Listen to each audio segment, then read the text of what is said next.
We shall move to questions without notice. Are there any questions? I'll give the call to the member for McPherson. My question is to the Prime Minister. According to the ABS, there are now 34,000 more unemployed Australians than a month ago. Inflation soaring above the RBA's target band, leading to concerns about stagflation. And every month, the average household is paying $1,800 more on their mortgage under this Labor government. Is this what the Prime Minister meant when he promised no one will be left behind? Call to the Prime Minister. I thank the member for his question, but it was an interesting use of statistics there, because I was waiting for him to mention the fact that 1.1 million jobs have been created under this government. I was waiting for him, and I forgive him, because he wasn't here, of course. If he was here in May of 2022, he would have known that inflation had a 6 in front of it. Had a 6 in front of it, was double what it is now. He would have known also that interest rates started to increase under the former government, and that there have been, in fact, 3 reductions in interest rates this year under this government.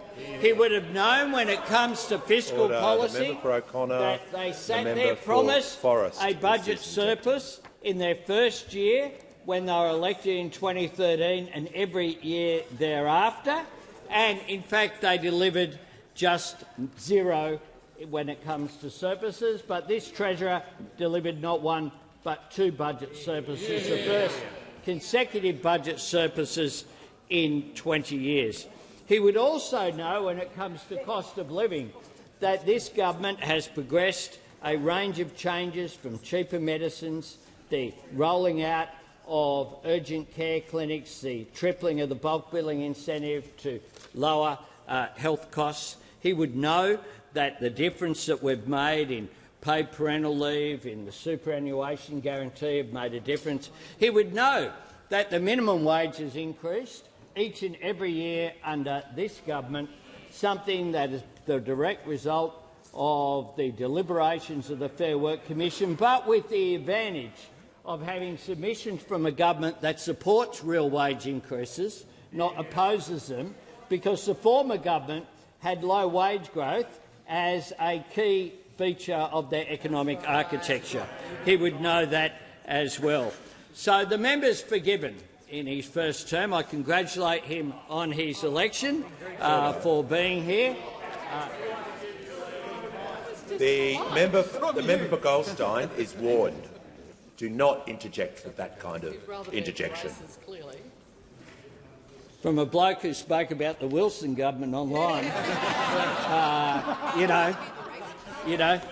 talk about fantasies.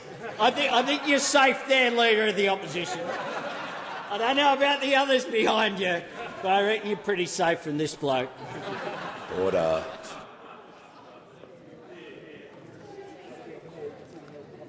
When the House comes to order, we'll hear from the honourable member for Ford. My question is to the Prime Minister. How is the Albanese Labor government helping to deliver cheaper, reliable energy for Australians? Are there any risks to our energy security? Call to the Prime Minister. I thank the member for Ford for his question, and I re-congratulate him on his election as well. Mr Speaker, when we came to government, we inherited a debacle of a situation when it comes to energy, and it was put very well by Mr Curry of the Australian Financial Review. Always worth reading, Mr Speaker. And he said this: in reality, the climate wars of the past 2 decades, caused primarily by recalcitrance from the Conservatives, is the reason why the energy grid today is such a dysfunctional and costly mess as it tries to play catch-up. Mr Speaker, I couldn't have put it better myself. But when we came to government, of course, what Mr Curry is referring to is the fact that 24 out of 28 ageing coal-fired power stations announced they were closing within the decade. 8 had already closed, including Hazelwood, because they were old and at the end of their lives. That all happened on the Coalition's watch. And then they put $3 million into a feasibility study for Collinsville, remember that, with zero chance of it ever progressing. And of course it didn't progress under them. They did nothing about it, no plan whatsoever for our long-term energy security. And since the election, of course, they've ripped themselves apart over energy policy. They haven't been fighting about this for 6 months. They've been fighting about it for 2 decades, Mr Speaker. 20 years with 23 different failed energy policies, 3 Prime Ministers torn down over the issue. Well, we on this side of the House have one energy policy and we are delivering it. And it's providing certainty. Order. And this is how it's going. Order.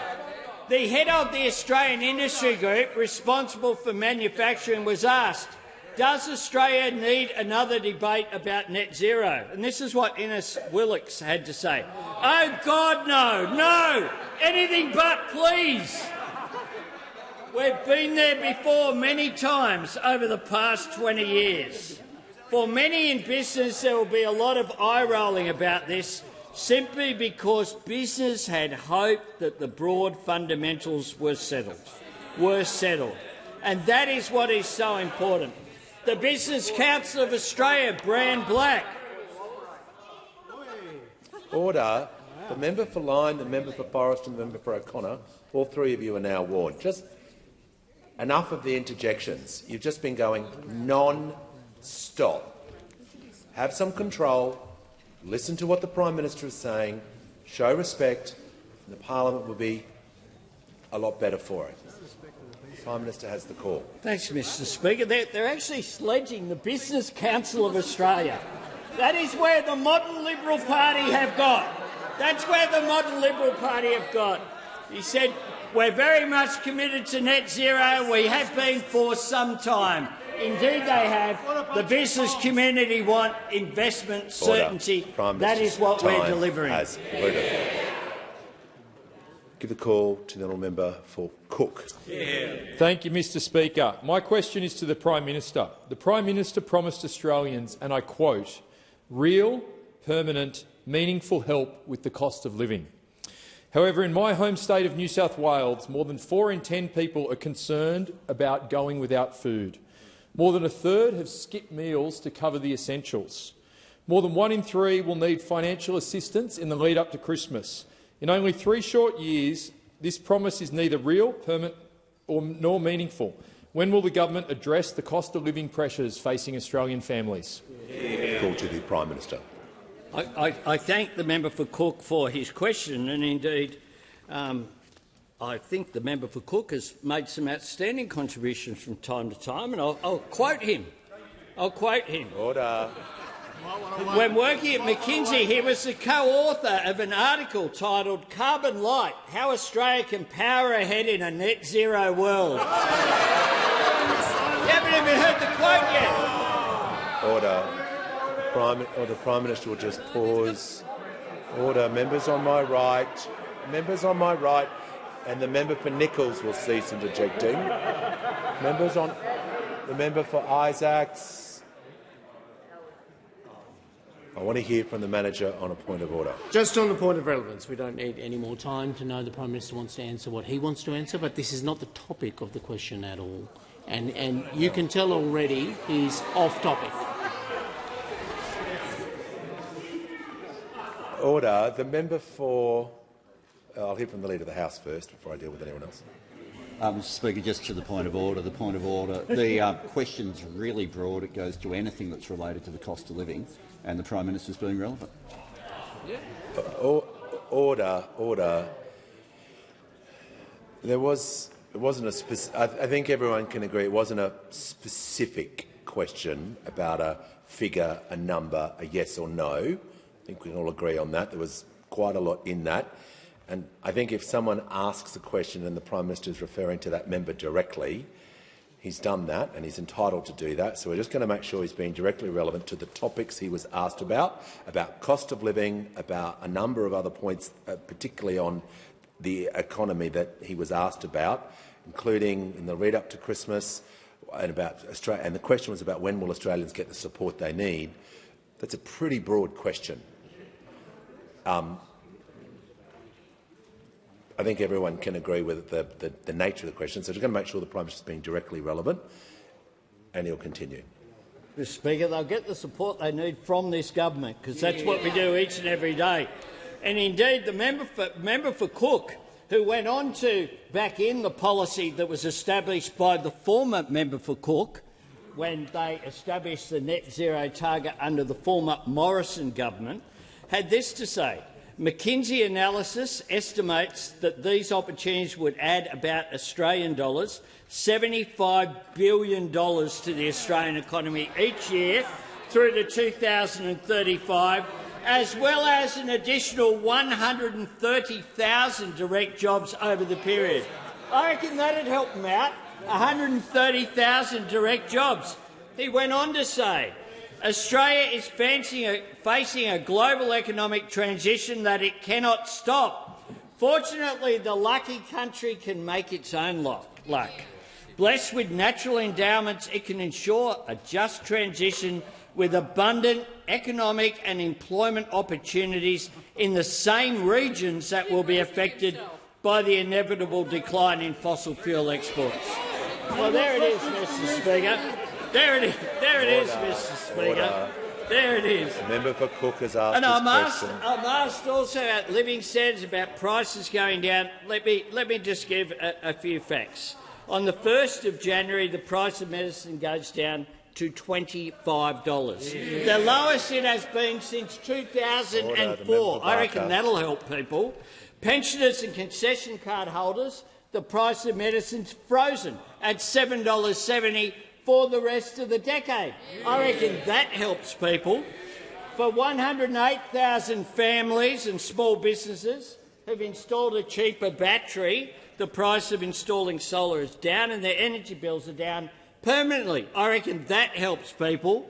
Tell you something else that helps people: the tax cuts for all 14 million Australians that we implemented that were opposed by those opposite, where the member for Cook went to an election saying that not only had he voted against it, they'd introduced legislation into this chamber to increase income taxes for every single Australian taxpayer.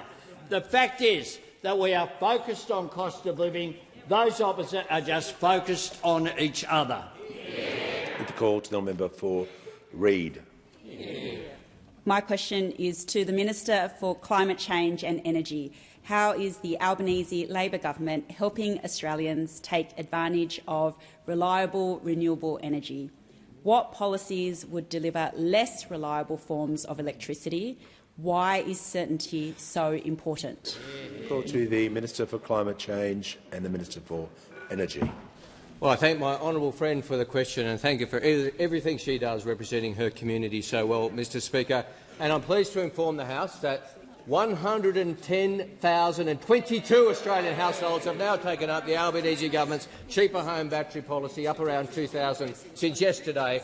Australians getting on with the job of reducing their emissions and their bills. But of course, we know that there's much more to do. And that's why today the Albanese government has announced our latest reforms to energy pricing in Australia, particularly the introduction of Solar Sharer, which will see a compulsion on energy companies to deliver an option for their consumers in default market offer states of having a free power period in the middle of the day.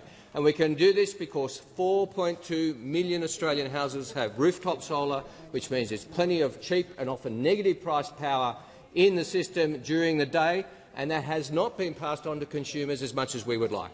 So we will require energy companies to offer this. Now, think about the opportunities for someone working from home, for example. People working from home will always have the support of this side of the House, and those people will be able to shift their energy use in some instances to the middle of the day and know it is for free, with no charge coming. Or a retired couple, a pensioner couple living at home, who can know between maybe 12 and 3 that their energy will be free. Or someone with an app that can control their power and can schedule their dishwasher or their washing machine to be free of charge operating in the middle of the day. These are important, meaningful reforms that put Australians more in charge and deliver cost-of-living relief.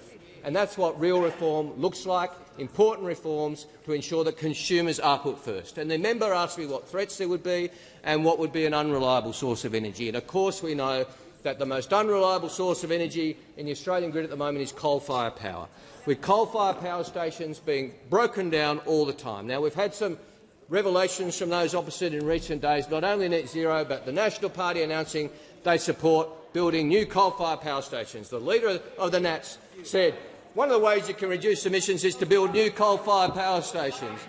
And the leader of the opposition, the leader of the Nats, says that was Page. Well, he did refer to the Page report, which was the National Party report he called crucial. And to justify this, the Page report refers to, and I quote, independent modelling by Arch Energy, which found that an ultra-supercritical coal plant could supply electricity. Now, when I looked at this independent modelling, what does it say? By Arch Energy, this report is written solely for the benefit of Coal Australia. That's what the independent modelling is, solely for the benefit of Coal Australia, and they assume a coal price of $40 to $60 when actually the coal price is over $100. I might assume I'll look like George Clooney next year. It doesn't mean it's going to happen, Mr Speaker. You can't just assume your way to cheaper energy prices. You need to deliver policies for it. Before I call the member for Indi, I'll just welcome a few people to the parliament today. First of all, Mr Darren Young, the Deputy Leader of the Opposition from the Northern Territory, Jacinta Amakora, the State Member for Western Victoria, as a guest of the Deputy Prime Minister, and also in the gallery today are alumni and participants of the Pathway to Politics for Women program, hosted by the member for Reid. On behalf of all members, good luck in your careers and welcome to you all. I give the call to the honourable member for Indi. Thank you, Speaker. My question is to the Minister representing the Minister for Environment. Regional Australia is key to the success of the energy transition, and we know 70% of regional Australians are in broad support. However, poor community consultation is eroding social licence. The EPBC bills do not include a community consultation standard that would build trust. Will the Minister commit to best practice community engagement standards under the new EPBC Act? The call to the Leader of the House as the Minister representing the Minister for the Environment.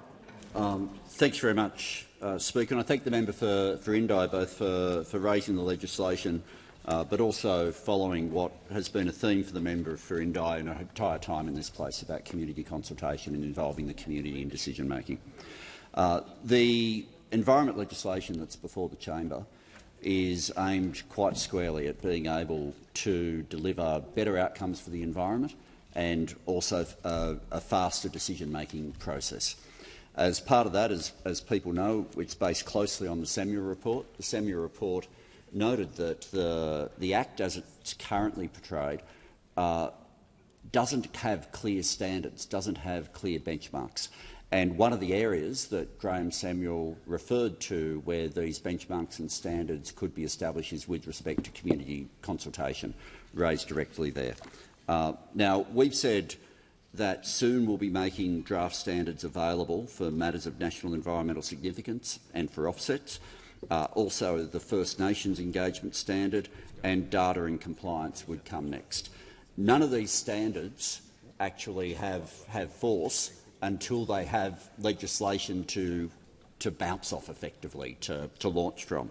And so the Samuel Review recommended other standards, including a community consultation standard.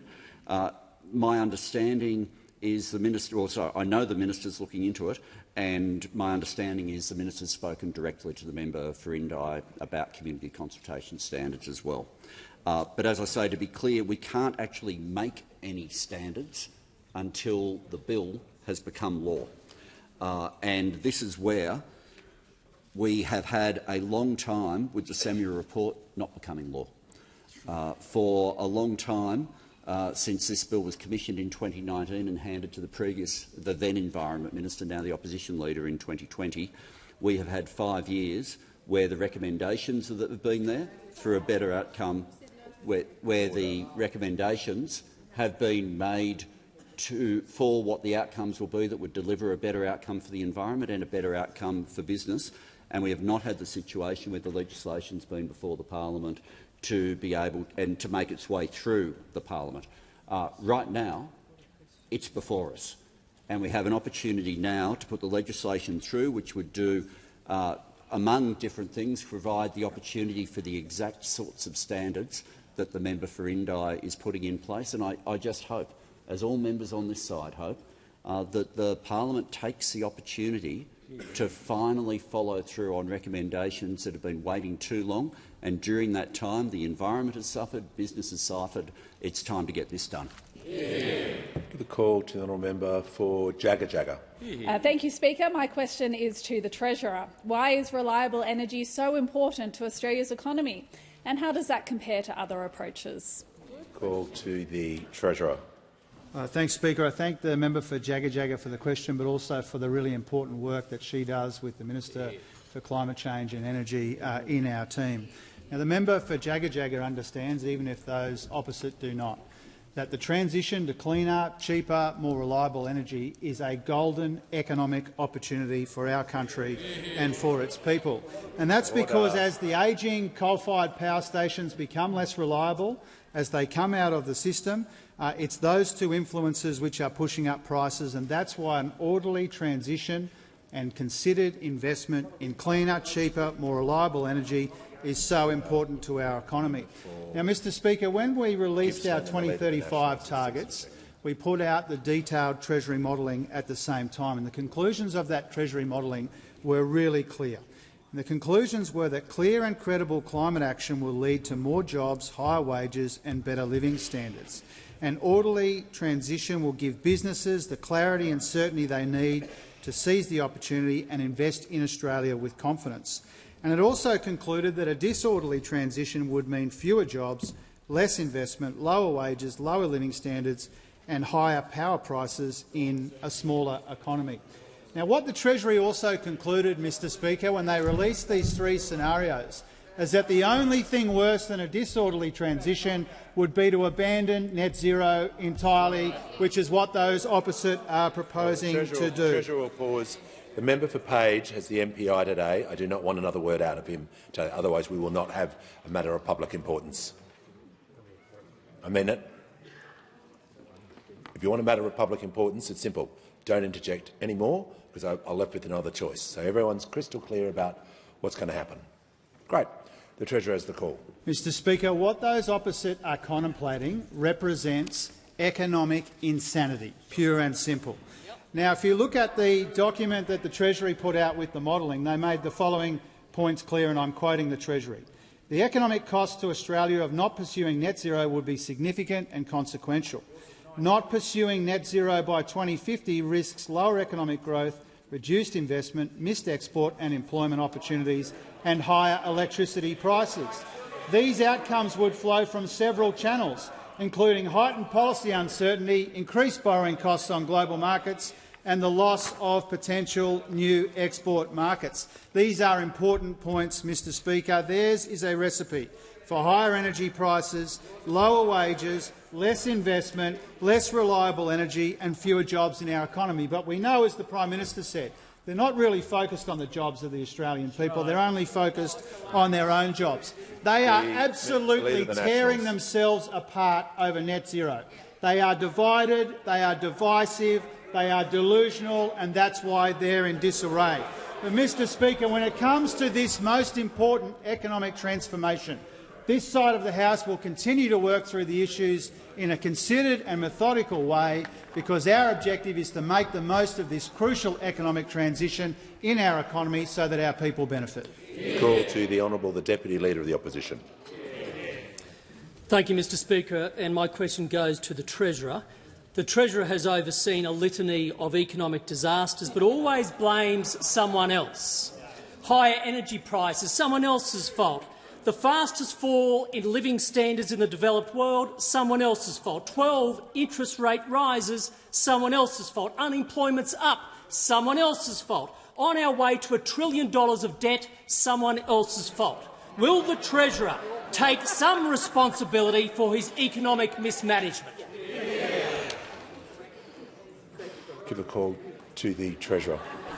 Thank you, Mr Speaker. When there are good developments in the economy, I share the credit with the Australian people. And I, as Treasurer, and this government, we take responsibility for working through the challenges in our economy. And having taken responsibility for cleaning up the mess that was left to us by those opposite, It's time for those opposite to acknowledge as well and to take responsibility for the fact that they had inflation running twice as high as it is now. And they had huge deficits as far as the eye can see, and they racked up $1 trillion in Liberal debt. They doubled the debt even before the pandemic, Mr Speaker. So we take responsibility for working through the difficult issues in our economy. We're getting real wages moving again. We got inflation down to half of what we inherited. We delivered a couple of surpluses. We got the deficit in the third year down to a fifth of what we inherited from those opposite. We got the debt down by $188 billion, saving Australians $60 billion in debt interest compared to what those opposite left them, Mr Speaker. And so if you look right across the board, whether it's unemployment, average unemployment under this Prime Minister, the lowest of any government in the last half a century. If you look at the progress we've made together on inflation, if you look at the fact that unemployment is 4.5%, historically low, Mr Speaker, and part of an average unemployment rate much lower than what was left to us by those opposite. Now, we're under no illusions about the challenges in our economy, Mr Speaker. We take those challenges seriously, and inflation is one of them. But more than acknowledge that people are still under pressure despite the progress we've made together, we're actually doing something about it. Now, when Australians are under pressure, this building, this House of Representatives, has two choices: to do something about it in the most responsible way that we can, which has been the approach of this Albanese Labor government, or to oppose that cost of living help and to take the most irresponsible course of action, which is the course that those opposite have adopted. So I finish by saying this, Mr Speaker. If those opposite really cared about the cost of living, they wouldn't have opposed our tax cuts. If those opposite really cared about electricity prices, they wouldn't have opposed our efforts to give people a bit of help with their electricity prices, Mr Speaker. If they really cared about the cost of living pressures in communities right around this country, they wouldn't have opposed our efforts to make medicines cheaper. I could go on, Mr Speaker, but I hope they get the point. There's a difference between hoping for cost of living pressures, which is their approach, and doing something about them, which is our approach. Give a call to the member for Bean. Speaker, my question is to the Treasurer. Can the Treasurer update the House on the Reserve Bank's decision on the interest rates today? Give a call to the Treasurer. Thanks, Mr Speaker. As honourable members would be aware, today the Independent Reserve Bank kept interest rates on hold at 3.6%.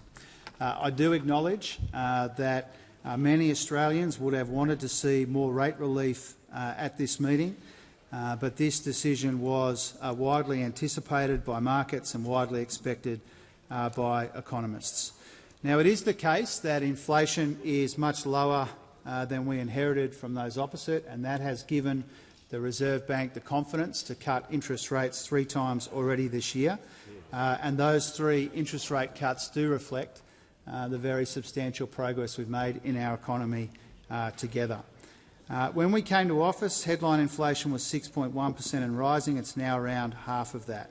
When we came to office, trim mean inflation was almost 5% and rising.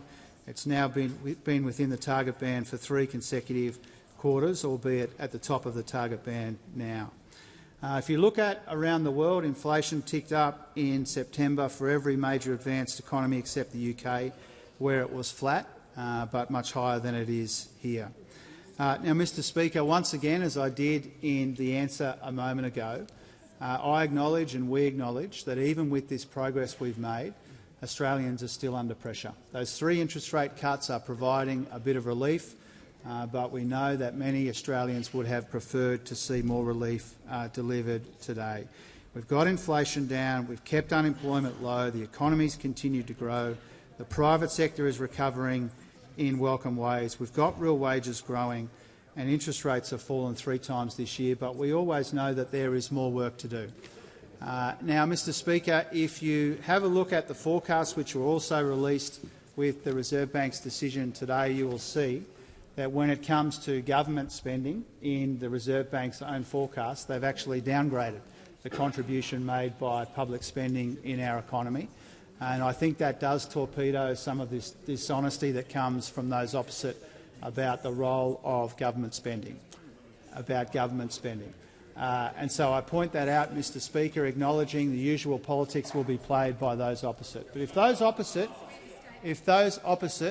want to claim that budgets are the decisive factor in interest rate decisions, then they've got to explain those 3 interest rate cuts this year, including 2 interest rate cuts which came after the budget in March. Mr Speaker, we will continue to work through the issues in our economy, the challenges in our economy, in the most responsible and considered and methodical way.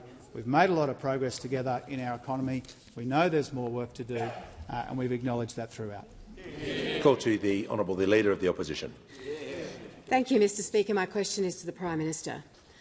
Prime Minister, Australians have just been denied a Christmas rate cut because of Labor's reckless spending. 32% of households are going without food or skipping meals, and in some suburbs 90% are struggling to pay their mortgage. Labor has just killed a Christmas rate cut. Is this what the Prime Minister meant when he promised that life would be cheaper under him? Call to the Prime Minister.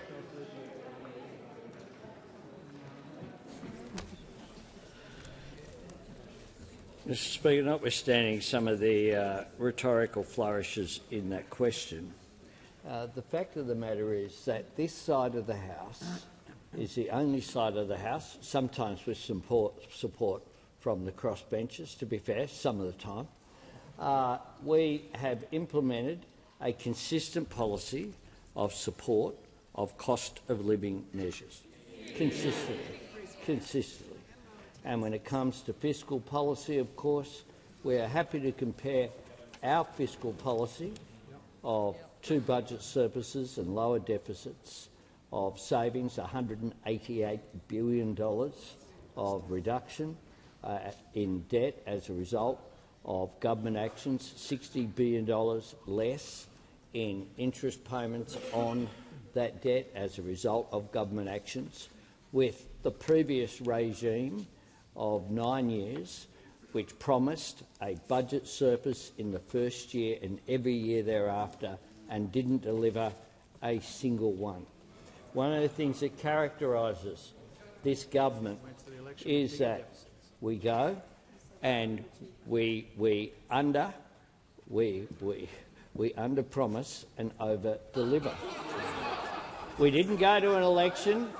We didn't promise that we would produce Leader of the Opposition will budget cease injecting surpluses, and yet we delivered not 1 but 2. We dealt with issues such as the member interjects about power prices. We didn't go to an election saying there would be a $600 billion nuclear plan. What we have done is to intervene in the market to put a cap on coal and gas prices. That's something that we did that was pretty unprecedented. We didn't promise we'd do that, but the global inflation spike and the biggest energy crisis since the 1970s required urgent government action, and we did that in partnership with the Perrottet government in New South Wales, a Liberal government in New South Wales that actually behaved responsibly, at that time, unlike those opposite, who've opposed all of that, like they opposed the energy bill relief, they opposed the tax cuts, they opposed the pay rises for low-income workers, they opposed fee-free TAFE and said that people don't value it if they don't pay for it, they opposed cheaper medicines, they opposed all of those measures, and the Leader of the Opposition interjects, suggesting, just like the speech he gave recently, which foreshadowed austerity measures going through, how will that help people? Concluded. Give the call to the member for Hunter. Thank you, Mr Speaker. My question is to the Minister representing the Minister for Industry and Innovation. How is the Albanese Labor government's delivery of reliable energy driving good blue-collar jobs in regional Australia? What are threats to this? Give a call to the Minister for Defence Industry, the Minister for Pacific Island Affairs and the Minister representing the Minister for Industry and Innovation. Thank you, and I thank the newly shaven member for Hunter, and his passion for jobs in our community is very laudable. Speaker, we know that our vibrant, world-class industrial sector delivers good jobs for Australians, hundreds of thousands of jobs, and most of them in regional Australia. But the truth is, Speaker, without access to cheap and reliable energy, these industries and jobs are under threat. Just ask the workers at Tomago. And Rio has been very clear. They haven't been able to secure competitive coal power offers. That's the truth of the matter, Speaker. But it's a very different situation in Gladstone, where Rio have been able to secure renewable energy agreements. Boyne Island Smelter has secured 80% of its electricity needs through new firmed renewable projects, the cheapest power available, Speaker, and at prices that not only keep the smelter open, but give the owners the confidence they need to invest. The bottom line is that without access to reliable energy now and for years to come, heavy industries like smelters will not have a future. And the future, Speaker, is renewables. And the Albanese government recognises this. And we're supporting industry as it moves to renewable energy through the Powering the Regions Fund and the Green Aluminium Production Credit. The Net Zero Fund will invest $5 billion from the NRF on energy efficiency and decarbonising at large industrial sites, and also invest in low-emissions manufacturing. And the Capacity Investment Scheme, Speaker, is delivering 40 gigawatts of the cheapest generation and storage available. And the CFC, which those opposite tried to abolish, has driven renewable energy infrastructure and technology projects nationwide. But the truth is, Speaker, at Tomago, we're seeing the consequences of the Coalition's decade of energy policy failure. 22 failed energy policies, and the workers of Tomago are paying the price. Leader of the Opposition. Speaker, I'm also asked about threats. We've been modernising our electricity grid, and the Coalition has opposed us at every step of the way. The Coalition has campaigned against generation projects across the nation, and in abandoning net zero, the National Party has betrayed regional Australia.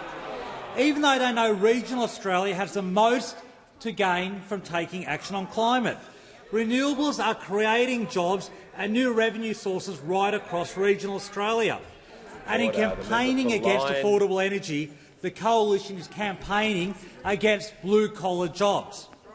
We're making sure that we can deliver the cheapest power possible and, in turn, a world-class, vibrant industrial sector. In contrast, the Coalition's chaos and division is making energy more expensive, unreliable, and will kill manufacturing stone dead. Order. Before I call the member for Page. Look, the Leader of the Opposition, no one else was interjecting for a majority of that answer. To be continually interjecting like that, it's not acceptable. So I'm just going to ask you to assist the remainder of question time to limit the interjections so we can continue. The call to the member for Page. Thank you, Speaker. My question is to the Minister for Climate Change and Energy. Tomago Aluminium supports around 1,000 workers in the Hunter region of New South Wales and is looking at a potential closure. Tomago COO Jerome Dizal has said, quote, "Unfortunately, all market proposals received show future energy prices are not commercially viable." Minister, you say renewable energy is cheaper and that you are installing lots of renewables for the future. If that is the case, why can't Tomago get an energy price in the future that is affordable? Good question. Call to the Minister for Climate Change and Energy. Well, thank you, Mr Speaker. I thank the honourable member for his question, and I thank him for quoting the Rio Chief Executive Officer. I think it would have been better, however, if he'd not stopped mid-sentence in that quote, because the member for Page read out part of the quote. He said, "Unfortunately, all market proposals received so far show future energy prices are not commercially viable." But there is not a full stop in the quote, there's a comma. And he goes on to say, "And there is significant uncertainty about when the renewable projects will be available at the scale we need." Now, the point is, Rio and Tomago are arguing for more renewables, not less. They are not blaming renewables, they're calling for us to do more, and we agree with them, Mr Speaker. The opposition are the ones out of touch The opposition are the ones who are so desperate they actually have to cut a sentence halfway to make their case. Now Rio runs more than one smelter. They also run a smelter in Gladstone, and that smelter is safe. And one of the reasons that smelter is safe is because they have been able to enter into contracts with renewable energy providers. That's why. And of interest, perhaps to the House, some of the renewable energy contracts that the Gladstone smelter has entered into are with Smoky Creek Solar Farm and another solar farm in the area. Another solar, Calliope Solar Farm, and as well as being the two solar farms, Smoky Creek and Calliope, that Rio has entered into arrangements with. You know what else they've got in common? The member for Flynn opposed them both. Member for Flynn opposed them both. Publicly campaigned against both of them. So this is the hypocrisy of those opposite. They rail against renewable energy and campaign against it, when people who actually understand how the economy works, like Rio, actually support renewable energy and enter into contracts with the very projects that those members opposite campaign against. I mean, they are so out of touch with the economic reality of Australia in 2025. They have to misquote Australia's biggest employers. They were just a few moments ago laughing at the chief executives of the Australian Industry Group and Business Council of Australia and saying, what would they know about the economy? The Australian Industry Group and the Business Council. Those geniuses who sit behind the leader of the opposition know better than the Business Council and the Australian Industry Group about business and industry. I think that tells us a lot. Yeah. Call to the honourable member for Leichhardt. Thank you, Speaker. My question is to the Minister for Resources in Northern Australia. How is the Albanese Labor government ensuring a strong resources sector that creates good and well-paid jobs in Australia's regions? What proposals are threatening Australia's resources sector? Call to the Minister for Resources and the Minister for Northern Australia. Thank you, Mr Speaker, and I thank the member for Leichhardt for his question. He knows, like the Albanese Labor government knows, that a strong resources sector is vital for regional communities and for Australia's economic future. That's why we're backing projects that not only deliver jobs today but set us up for the industries of tomorrow. Mr Speaker, the road to net zero runs through Australia's resources sector. Through our critical minerals resources, we have a once-in-a-generation opportunity for new Australian resources projects to underpin the global transition. That's right, the global transition to net zero. The Albanese Labor government supports net zero emissions by 2050, which of course stands in stark contrast to the utter circus that is the Coalition's failed climate policy. And that's on top of 22 failed energy policies, 4 of which they came up with in 14 days not that long ago. Mr Speaker, the chaos and division of those opposite would make energy more expensive, more unreliable, and would absolutely kill investment in this country. Mr Speaker, it is those opposite that is the threat to our resources sector in this country, have no doubt about it. Meanwhile, this government, the Albanese Labor government, is getting on with the job of delivering a strong resources sector that is backing in new jobs and new investment in our regions. We are backing the critical minerals and rare earth sector through our $17 billion production tax incentive. Now, that is the biggest government investment in an Australian resources sector in this nation's history. And those opposite voted against it, Mr Speaker. Let everyone remember that. But us on this side, we know that every dollar invested in critical minerals and resources helps scale up projects, helps bring more jobs to our regions, more apprenticeships, more opportunities for small business right around our regional communities. Mr Speaker, this government is backing important strategic rare earths projects. Take, for example, in Alice Springs, the Great Arafura Nolans Rare Earths projects. This government has invested significantly in that project, but we don't invest alone. Alongside us, accredited agencies from the governments of Canada, of the Republic of Korea, of Germany and, of course, the United States of America. And why are they backing it? Because it is an important geostrategic project of global significance. But for the people of Alice Springs, what does it mean? It will support 600 construction jobs with 350 new ongoing roles in Alice Springs. Now, that is of vital importance for a town like Alice. Now, while those opposite squabble and squawk about their various energy policies, their various climate policies, This government continues to represent. We will deliver for the regions while those pretend to represent the regions. We are serious about backing the resources sector of this country, while those only pretend to. Call to the member for Curtin. This question is to the Minister representing the Minister for the Environment. The benefits in the current environmental protection reforms are at risk of being undermined by huge loopholes. Under the reforms, projects can pay for environmental damage into a centralised offsets fund. But in New South Wales, Queensland, the Pilbara and overseas, these funds have consistently failed to deliver real environmental outcomes. Will the government consider amendments to put stronger safeguards around this offsets fund so it actually delivers for nature? Give the call to the Leader of the House and the Minister representing the Minister for Environment and Water. Thank you very much, Speaker, and I thank the member for Curtin for raising the legislation in that particular aspect of it, and acknowledge the member for Curtin in a time and this place has followed these issues relating to the environment throughout a whole time here. If I can go through the changes that are there with respect to offsets in two sections, if I may. The first is a change. At the moment, under environmental law, there's a principle of no net loss. Under the new principle, it goes to net gain. And that's a significant shift that happens in terms of what offsets are aiming to be able to deliver for the environment. The second concept at the moment is that a business delivers an offset directly themselves, and that's the only option. And as the member for Curtin has described, under the legislation, there becomes an option of either delivering the direct offset, the business itself, or paying for the government to do it via a restoration contribution payment.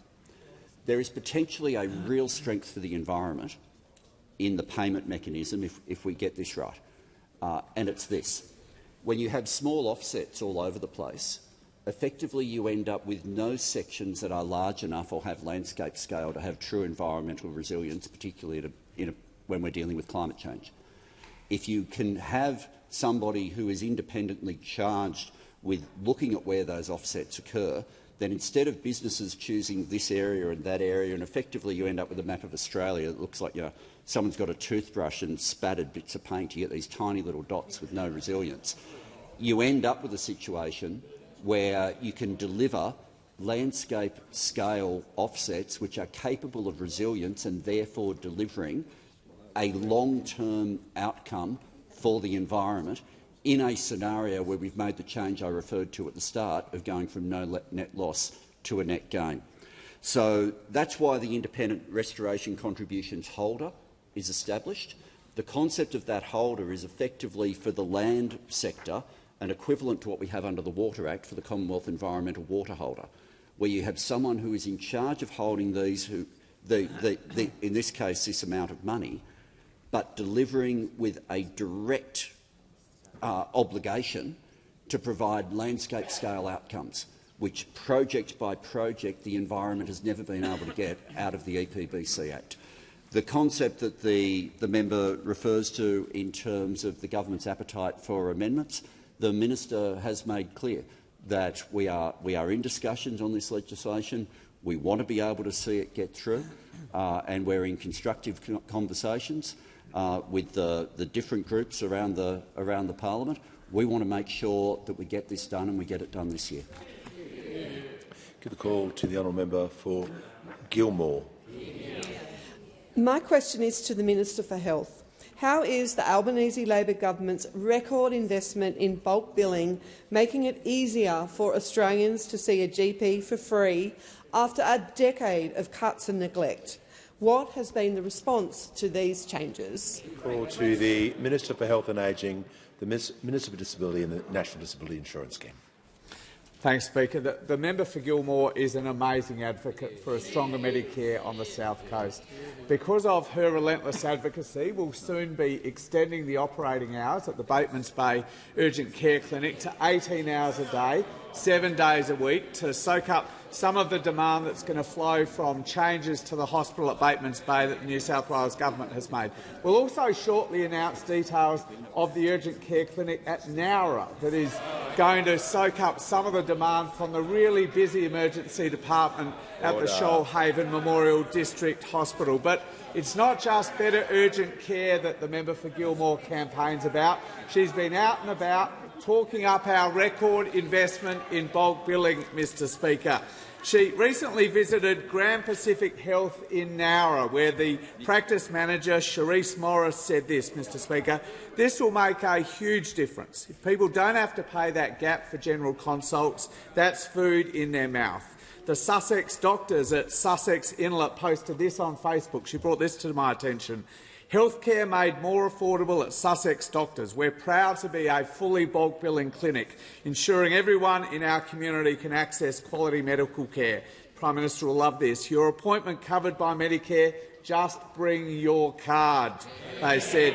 The Bomaderry Creek Health Centre also said on Facebook that they're bulk billing all patients from the 1st of November 2025, and recently the member met with GPs at the Queen Street Medical Centre at Moruya, Mr Speaker, and they're also taking up this expanded bulk billing incentive.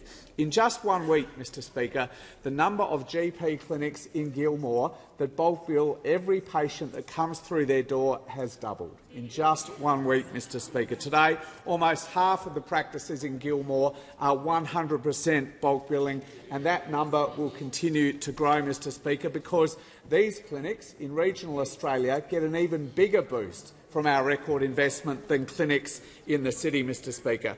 The Medicare payment for a standard bulk billed consult, Mr Speaker, in a town like Moruya last week was $44.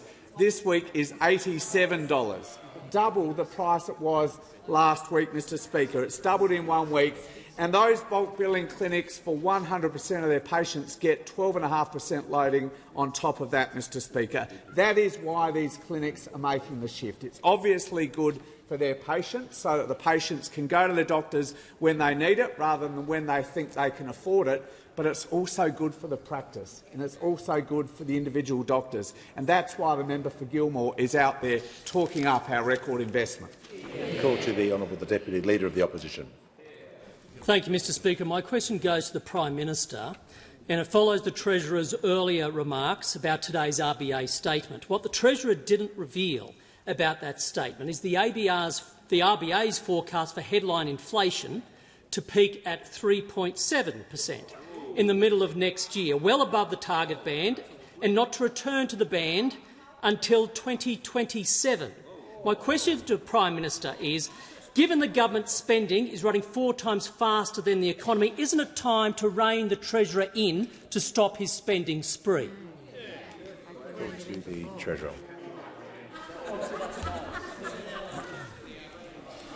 Order. The House comes to order. The Deputy Leader has asked his question. Nothing started yet, so we'll just reset. You've asked your question. Treasurer has the call.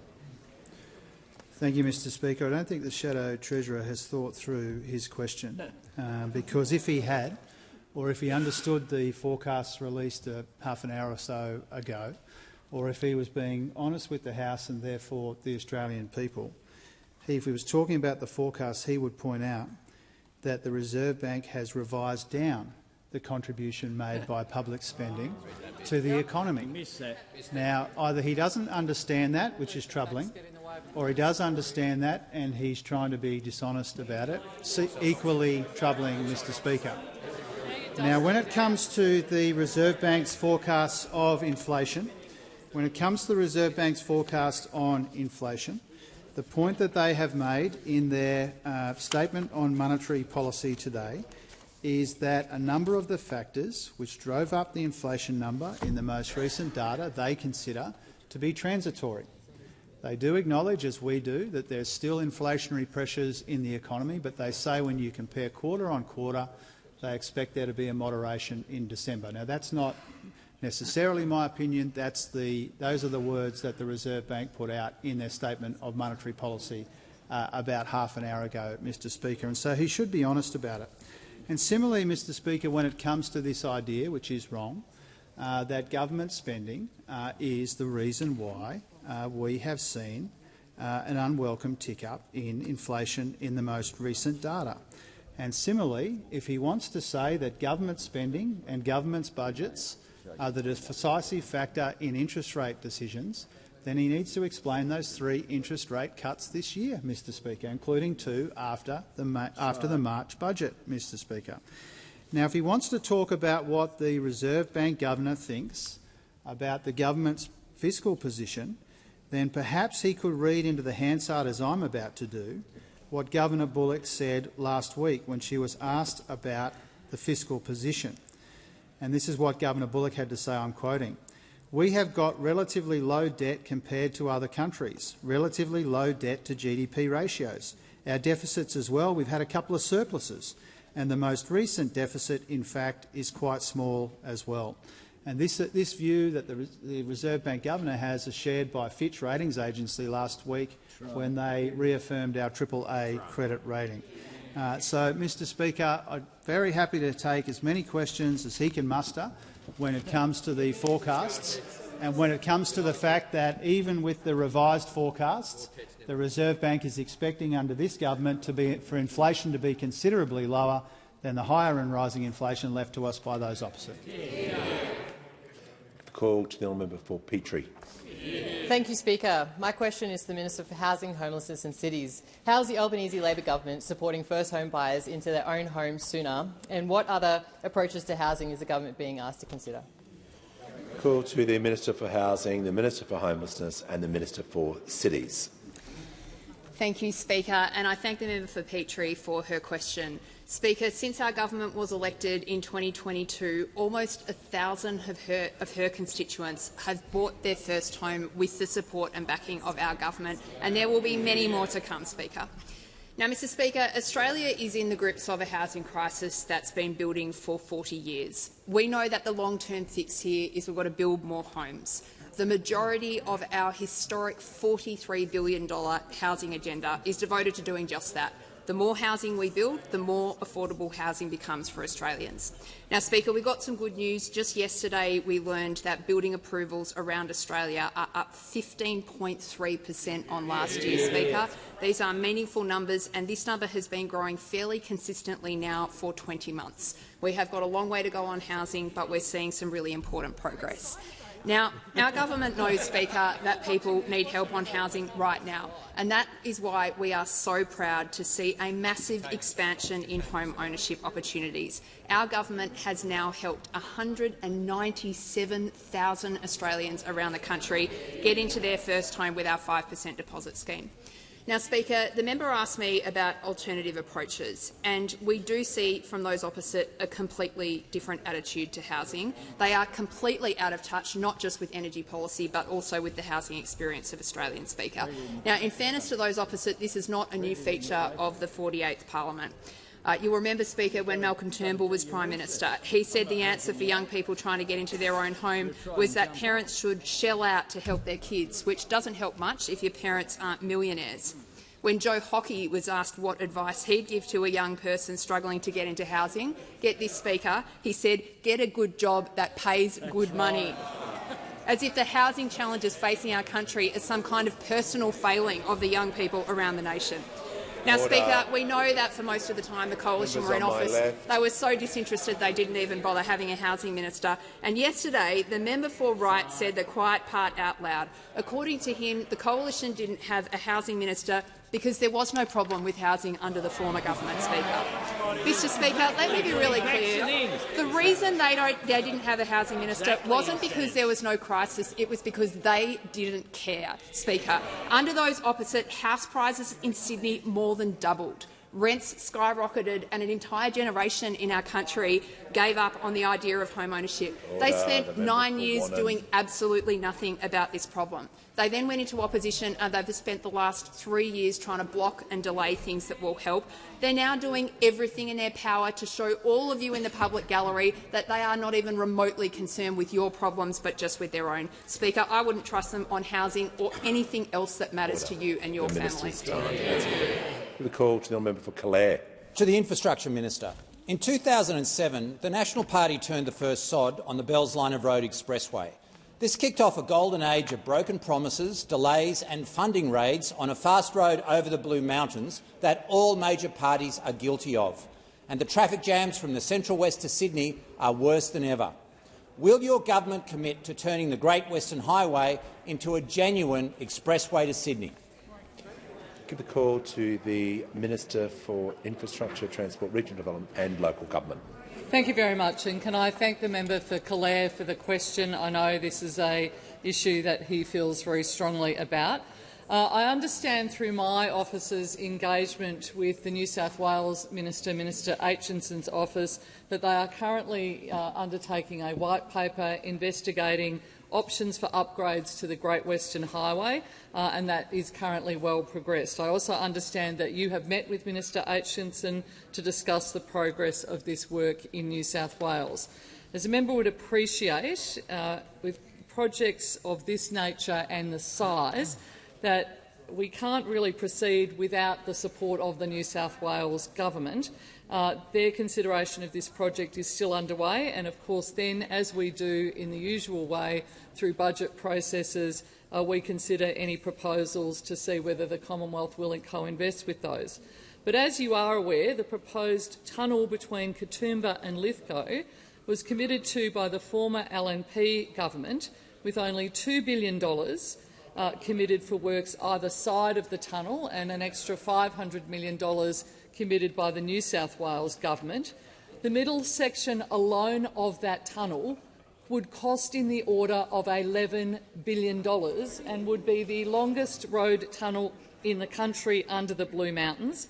All of that, of course, was unfunded when we came to office, and it's pretty emblematic, frankly, of the way in which those opposite announced projects, decided to stand up with their press releases, sometimes with fake cheques, about road funding, but couldn't deliver because it was all about the announcement and not about the delivery. Now, we have changed that.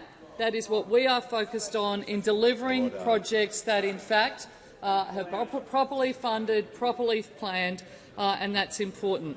That's what we saw from those opposite. I've undertaken that is we are not interested in that approach because it means you simply cannot deliver those projects. Now, I know we remain very committed to the member for Calare, your area. We're investing a lot there already. We've invested planning money for Dixon's Long Point Crossing, money for the Cox River Road upgrade, Peak Hill Road upgrade, over $22 million for oversized mass improvements on the Golden Highway, $10 million for those critical renewable energy zone roads.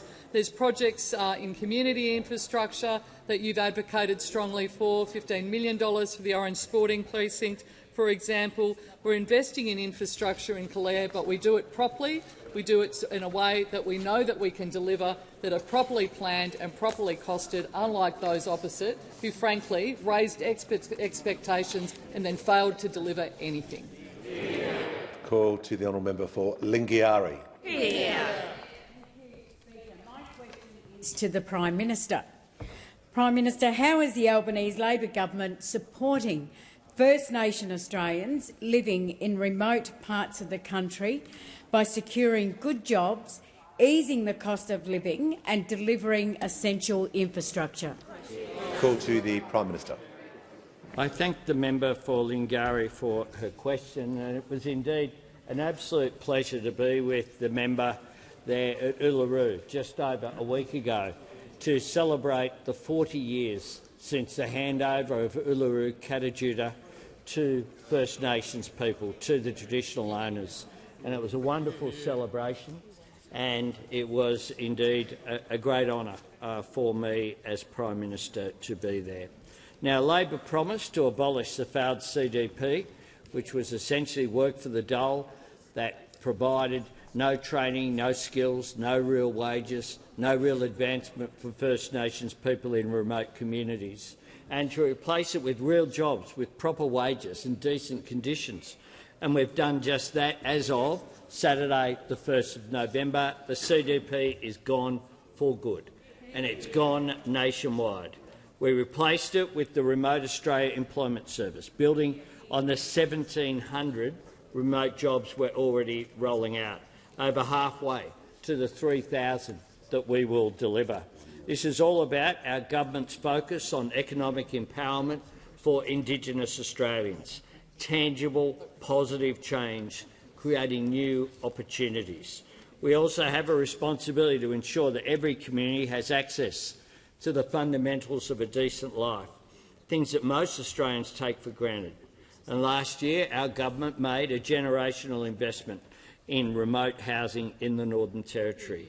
Our 10-year agreement will deliver up to 2,700 homes in the Northern Territory, many of them up and running already, and I met people in that community who have already benefited from this program, tackling overcrowding and creating local jobs. We have 33 remote water projects are on track to bring clean and reliable water to 25,000 people. And in response to the Closing the Gap report, we promised new action to cut the cost of 30 household staples for families in remote communities. As of Saturday, more than 100 community stores have signed up to that.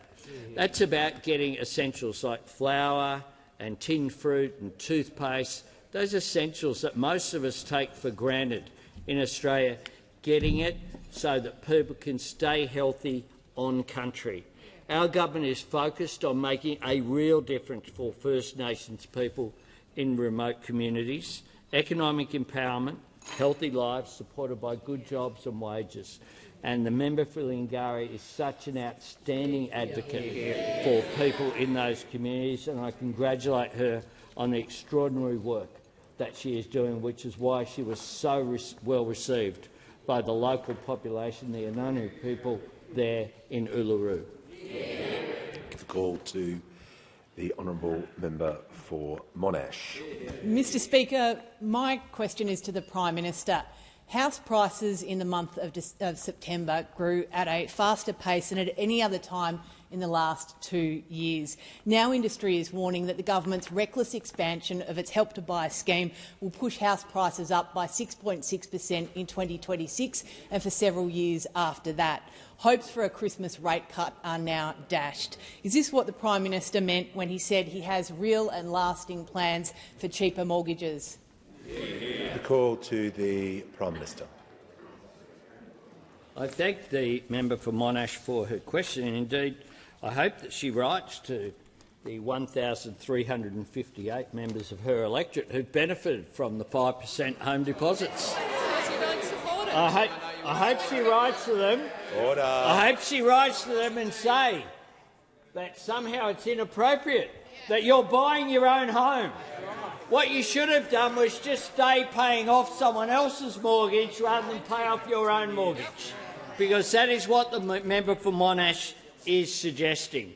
But she raises housing policy under this government that I'm proud to lead, with a housing minister who's doing an extraordinary job supporting increases in social housing, increased build-to-rent schemes for private rentals, as well as increased home ownership across the board. In August, indeed, the Leader of the Opposition was claiming that this policy was, I'll quote directly, "Today Labor announced a revised Morrison government policy which we developed to help Australians get into their first home with a smaller deposit." So it was their policy that they tried to claim, then they're against it. Now they're against the 1,358 Australians who have benefited in just that one electorate from this. But we know that there is a comparison, of course, because we heard it yesterday from the member for Wright. The member for Wright said, and he backed up today, saying exactly when the housing minister was making her contribution in this chamber, said that the reason why there was no housing minister under the former coalition government was that it wasn't needed. Apparently, up to 2022, everything was hunky-dory. Order. The Prime Minister will pause. The manager on a point of order. Yeah, thank you, Speaker. On relevance, of course, there is a question here. The Prime Minister is not attempting to answer the question. He's paying a lot of attention to the member for Wright, which I'd recommend, of course, but that wasn't in the question. And this is a serious question about an increase in his own government scheme leading to increased house prices, and the Prime Minister has not addressed it and is not addressing the question. The manager has raised his point of order. The Prime Minister was asked about the house prices growing at a faster pace over the last 2 years, and he's indicated that he's covering that as a topic. He was asked about rent to buy, he was asked about, or help to buy, sorry, and interest rate cuts. And the question was about is this what he meant by the cheaper mortgages? So there was a lot in that question, and he's reflected on, he's commented on some commentary about the topic, but I asked him to remain directly relevant in light of what the manager has raised. Thanks, Mr Speaker. Those opposite believe, as I was saying, that everything was hunky-dory before May 2022. There were houses being built everywhere, there were social homes and people were getting into public housing. Rentals apparently were coming down under them. It's all nonsense, because it's all about supply. And what we have done is concentrate on supply. Order. Increase building and increase supply, which is why the increased approvals— Order. Members on my left. —which the figures came out yesterday showed that under this government you are getting an increase in supply. And as we go around the country, right around the country, at all the projects that are opening under the programs that we have established, over 520,000 new homes have been built under Labor. We're just getting started, more to do, but we will deliver. Call to the honourable member for Werriwa. Thanks, Mr Speaker. My question is to the Minister for Employment and Workplace Relations. How is the Albanese government standing up for workers, including those who have to work on public holidays? What other approaches have been put forward? Call to the Minister for Employment and the Minister for Workplace Relations. Well, thank you, Speaker, and I thank the member for Werriwa for that question. It has been 9 weeks and 4 days since our legislation to protect penalty rates came into effect. And this government took this action because if you work on weekends and public holidays, you deserve penalty and overtime rates. And if you are one of the almost 6,000 award-reliant workers working in Victoria today, our legislation has protected your penalty rates because the Albanese Labor government backs low-paid workers. Now, Speaker, I'm asked how this compares to other approaches. Well, when our legislation was before the parliament, the coalition used every excuse to stand in the way of action to protect penalty rates. The Shadow Minister for Employment did not miss an opportunity to criticise our protections of penalty rates. He claimed it does nothing for workers. Of course, this is not a new position for the Shadow Minister. In 2017, he voted against protecting Sunday penalty rates in the parliament. But it does seem, Mr Speaker, that in the past few days the Shadow Minister has had a change of heart. I noticed over the weekend that the Shadow Minister has a newfound love of public holidays. In fact, the Shadow Minister has declared on social media that a Wilson government there will be a new public holiday on Melbourne Cup Day. Primarily, it seems to get him out of coming to Parliament. Now, I'm not sure if this is official Liberal Party policy, but it has been enthusiastically backed by Senator Hume, I note. But I hope a policy of this nature, of course, will include protections for all workers, not just politicians like he seems to advocate for. Now, a word of caution, though, for workers right across Australia. The workers probably shouldn't put this public holiday in their diary just yet, because according to a recent poll, even the independent member for Wentworth is a preferred Liberal leader than the member for Goldstein. But you never know, Mr Speaker, he might just be a little slow to get out of the gate.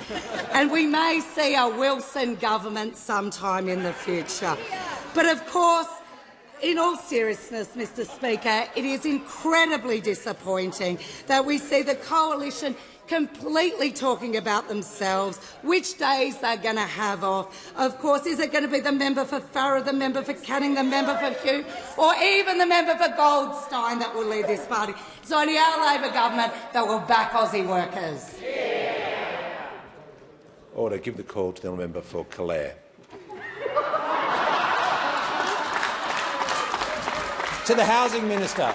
Order. Members on my right, there is an order for question which, as everyone knows, but I don't know why. Order. Order. Order. When the House comes to order, we do not need this behaviour. The member for Calare, it is a crossbench order. Order. Order. When the House comes to order, we'll hear from the honourable member for Calare. To the Housing Minister. In the midst of a national housing crisis, the central west of New South Wales and country communities around Australia are missing out on key national housing funding. Community housing providers like Housing Plus can't get a look in with the Housing Australia Future Fund. The stats show that regional New South Wales is not getting its fair share. The Housing Australia Future Fund is in danger of being known as the Housing Australia Future Fund for city people. When will country people get a fair go from this fund? Give the call to the Minister for Housing, the Minister for Homelessness, the Minister for Cities. Thank you so much, and can I thank the member for Calare for his question and the really powerful advocacy he provides for people in his part of the world. Speaker, he's absolutely right. I'm on my feet often talking about the shape of this national housing crisis that's been cooking in our country for 40 years. It has a very, very important regional dimension, and I thank those particularly on the crossbench, and I'd include Dr Haynes in this, people who are consistently coming to me and speaking the voice of regional Australians and the need for us to continue to work with those of you in the bush who are struggling with housing. The home ownership statistics in your part of the world are looking pretty good. I think there's about 1,300 people in the member for Calare's electorate who've got into first home ownership with our government's backing, but home building is going to continue to be an issue. We have a Housing Australia Future Fund is the centrepiece of our government's commitment to building 55,000 social and affordable homes around the country. 5,000 of those homes have already been constructed, and most of those have tenants in them.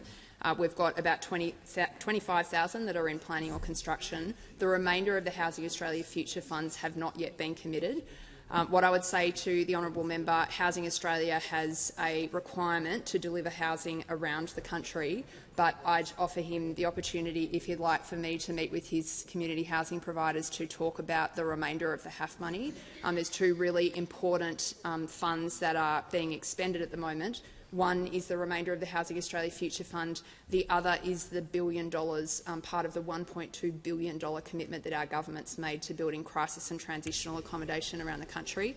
I might add, Speaker, that's 20 times what the Coalition spent in 9 years, and we're expending that in our first 5 years in government. This is another thing that the member for Calare might be interested in. So really pleased to come and talk to you and your community about that, I'd say to the honourable member.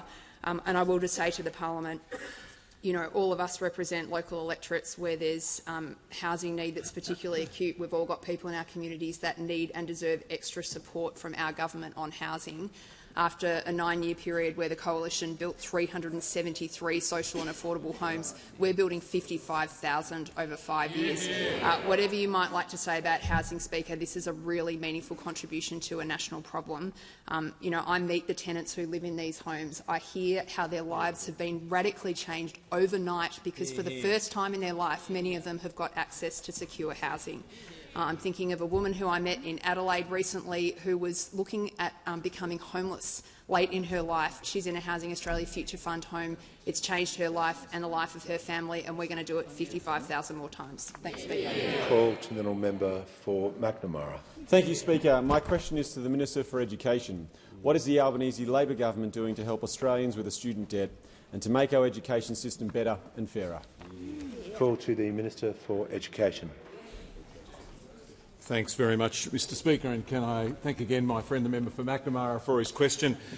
Well, the race that stops the nation has been run and won, and there are a few lucky winners across the country. But in the next few weeks there won't just be a few winners, there'll be millions of them. And that's because we're cutting student debt by 20%. Mr Speaker, we're now in the home straight. A year ago, the Prime Minister announced it. 6 months ago, Australia backed it. 3 months ago, we passed it. And in just a couple of weeks' time, Australians will get it. Millions of Australians will get their student debt cut by 20%. Millions will get their debt cut by thousands of dollars, on average about $5,500. And young people don't always see something for them on the ballot paper when there's an election, but they did this year, and they voted for it in their millions. And now they're about to get it, and to see it, and to feel it, and to hear it, because they'll get a ding on their phone, an email or a text message to tell them that their debt has been cut by 20%. And when that happens, there'll be one person that they can thank for it, and that's this Prime Minister. Mr Speaker, I'm asked by the member for Macnamara, what else are we doing to build a better and a fairer education system? Well, I can advise the House that paid prac has now started. That's financial help for teaching students and nursing students, midwifery students and social work students while they do their practical training. That's real cost of living help. And so far, more than 65,000 Australians have applied to get it. I can also advise the House that next year 2 new end-to-end medical schools will open up to train more doctors, one in the north in Darwin, one in the south in Launceston. And next week I'll open 2 more university study hubs, one on the west coast in Northam and one on the east coast in Beenleigh. And this Friday I'll be in Smart Street, in the heart of Fairfield, in the heart of Western Sydney, with the member for McMahon, opening the University Study Hub that the member for Fowler asked me about just last week, bringing university closer to where people live. Mr Speaker, this is what delivery looks like, and this is what we are focused on: cutting student debt by 20%, paid prac for teaching and nursing students, and more university study hubs in the bush and in the suburbs, and there's more to come. Prime Minister. Prime Minister has the floor.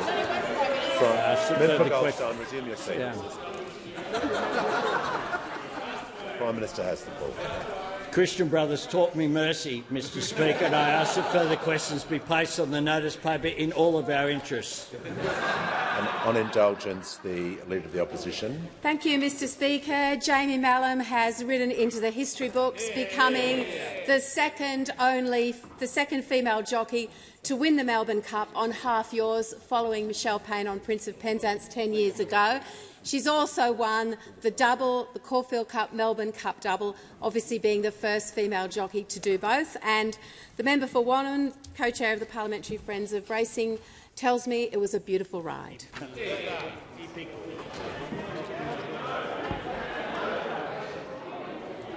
The Leader of the House with papers. Speaker, these documents are tabled in accordance with the list circulated to the honourable members earlier today. Full details of the documents will be recorded in the votes and proceedings. Pursuant to Standing Order 17, I lay on the table my warrant revoking the nomination of the honourable member for Groom to be a member of the Speaker's panel. I've received a letter from the honourable member for Page proposing that a definite matter of public importance be submitted to the